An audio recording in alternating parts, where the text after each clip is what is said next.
Far away.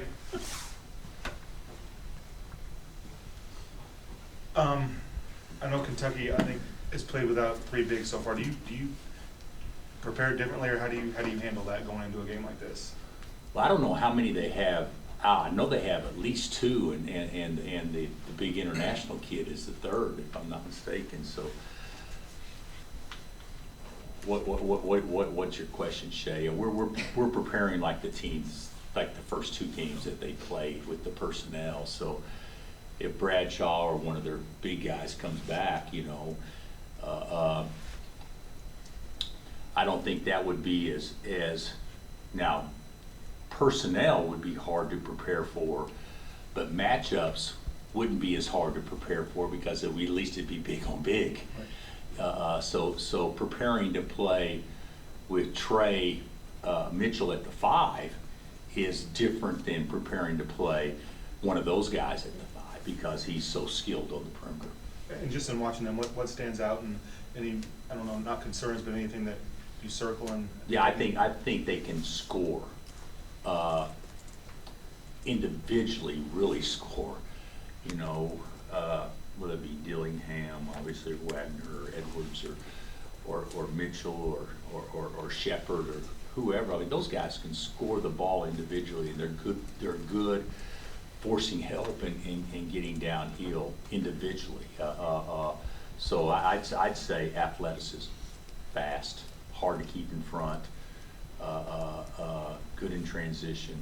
I think that I shouldn't speak to anybody else's teams, but when they get their bigs back, this is going to be a hard team to deal with. And right now they're hard to deal with, in my opinion, because of the matchup. If you can't take advantage of them playing small, and they can take advantage of you playing small, then that'll probably be, you know, a lot to do with how the game goes tomorrow. I'm not talking overall experience, just specific Champions Classic experience. Does that matter in this game? Year to year even, not just this year, but year to year, that you've got guys that have played in that game, and obviously you don't have a ton, but you've got a few. We've got, what, 3? Yeah. So I don't know. I don't think so.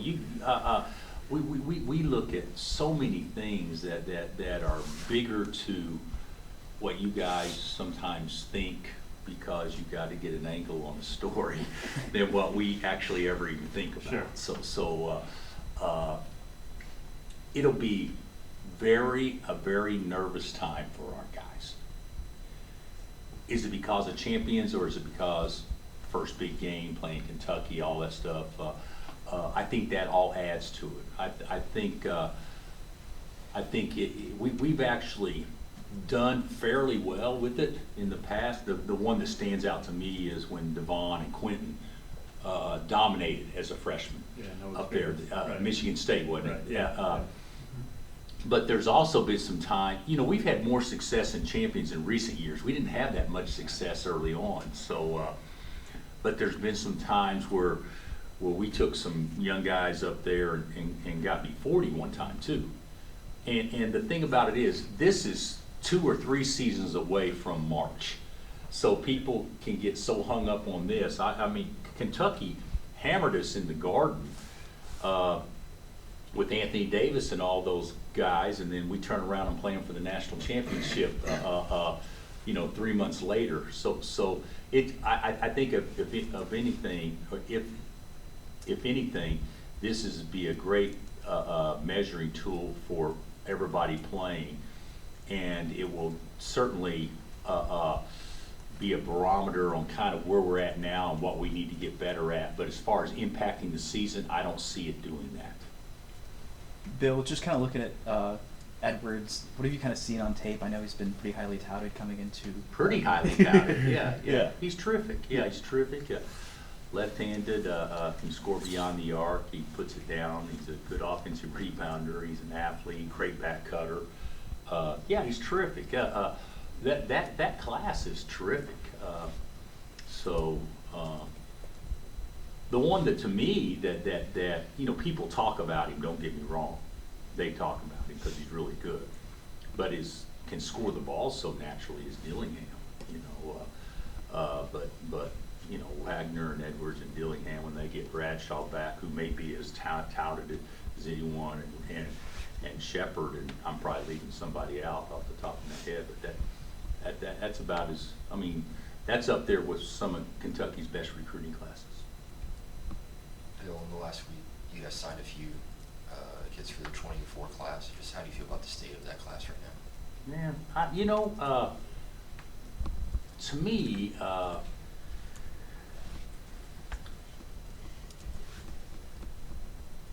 recruiting rankings are so overhyped and overrated.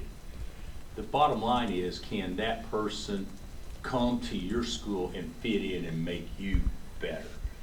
And I think that we've done a really nice job and got 3 guys. Like LeBaron, I think, could be as good as any guard in the country. He's not rated that. I think Rakis is a prototypical 2-3 that can guard anybody. I think he can come in with Travis Relaford, a defensive skill the first day on campus and still be a much better scorer. I mean, I believe this the way that we play. I think Flory is as good a lob catcher as there is, and the way we run ball screens and run to the rim. So I think it fits us great. Will it be the most highly touted class in America?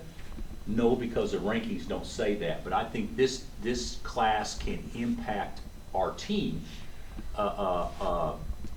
arguably about as much as anybody. You know, you know, anybody that gets Cooper Flag, you'd put them #1, and deservedly so. But I think it's a really good class, but we got to add to it. I mean, we can't be done.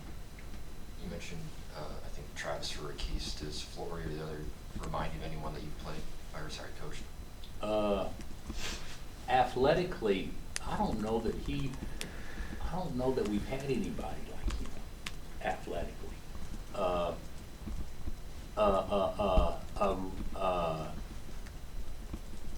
I mean, he moves like Darrell Arthur, but he's bigger. You know, he's not as skilled as Shady, but he moves like that. But as far as running and jumping, I think he may be up there in a class by himself from what we've recruited in that position. Based on what you saw in the games last week, just what are your main points of emphasis been on defense heading into Tuesday? Well, you know, we practiced once since we played. We practiced yesterday, so you know, we got to keep the ball in front of us and we got to rebound. I would say those would probably be the 2 biggest things. Bill, after Kentucky's win over Commerce, Coach Cal was talking about how they got beat off the bounce. He wasn't happy with that. Just what are the coaching techniques that go into not getting beat off the bounce, and are guys that do a good job with that, or people you've had in the past? I actually think that all young kids struggle with it, because the more athletic you are, it seems like it should be so much easier to keep a guy in front of you. But the more athletic and aggressive you play, the more you crowd a good player, and a good player can get his shoulders past you regardless of how athletic you are if you're unsound. And unsound with us could be wrong foot up. You know, we have guys a lot of times that's doing a great job defensively, and the more they do a great job, they'll go out and crowd them even tighter, and then a guy can spin off of them and force help. Whereas if you got him under control, just keep him there and keep him under control. I think those things are correctable, and I'm sure Cal feels the same way about his guys. I'm sure he thinks those are correctable, but I think with the young players, because we're struggling with it too, I think that's pretty much a common theme with young guys, as far as not understanding that when you're guarding somebody and you can keep him in front of you, the tendency is to reach and gamble and want to steal or deflect. If you can just keep him in front of you, you have automatically kept your team from having to rotate and rotation rebound and putting bigs in foul jeopardy and all these things. Whereas I don't know that young kids totally understand that, because they just want to go out and just take your ball or do something like that. And to me, we have two guys that are capable of stealing the ball off of a used dribble, and that would be Juan and Kevin. But even they gamble too much whenever it's late in the shot clock and things like that. So, you know, just keeping a guy in front of you and pressuring him enough to make him feel you, pretty good remedy for success, because you don't have to force help. Because when you force help, that's when all defensive breakdowns start occurring. You mentioned at times guys can feel nerves before this game for the guys like Johnny, Marco, Nick, who are playing in Oh this yeah, type of stage for the and first Jamari time. too. And Yeah. Jamari, like, what do you look for in this game to make you feel more comfortable looking at like Maui or other games coming up? You know what, they you know, they need obviously, you know, they're learning how to swim by jumping in the deep end, and that's fine, you know. You know, I don't have floaties on anymore, so I just think that's just to see, you know, different guys react different ways. Like I said earlier about Devon and Quentin, we had no idea how they would react going into this. I think they get like 24-19 in this game, if I'm not mistaken. So you know, who knows how they'll react. Some guys just rise to the occasions. You know, I'll be honest with you, I was nervous about how they react against North Carolina Central and Manhattan. So naturally, I'll be you know, anxious to see how they react in this environment. How's the health of the team, Kevin and Furphy and everybody? I think pretty good. You know, we all practiced yesterday, and I anticipate everybody practicing today. So, you know, I don't think that's an issue as of you know, pre-practice. So. At the football game Saturday, did you get to visit with Mahomes? I didn't. I actually didn't go to the game.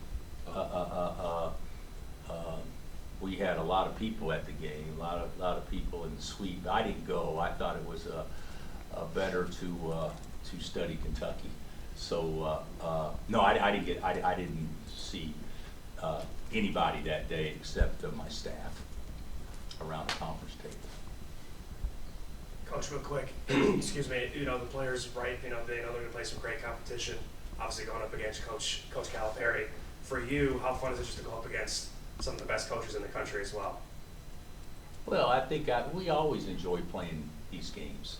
I think, you know, players want to play against the best competition, and, you know, coaches want to go against the best competition. And, you know, when you're playing certain programs, you get both. And obviously with Kentucky, you know, you get both every time you play them. So, yeah, I enjoy it.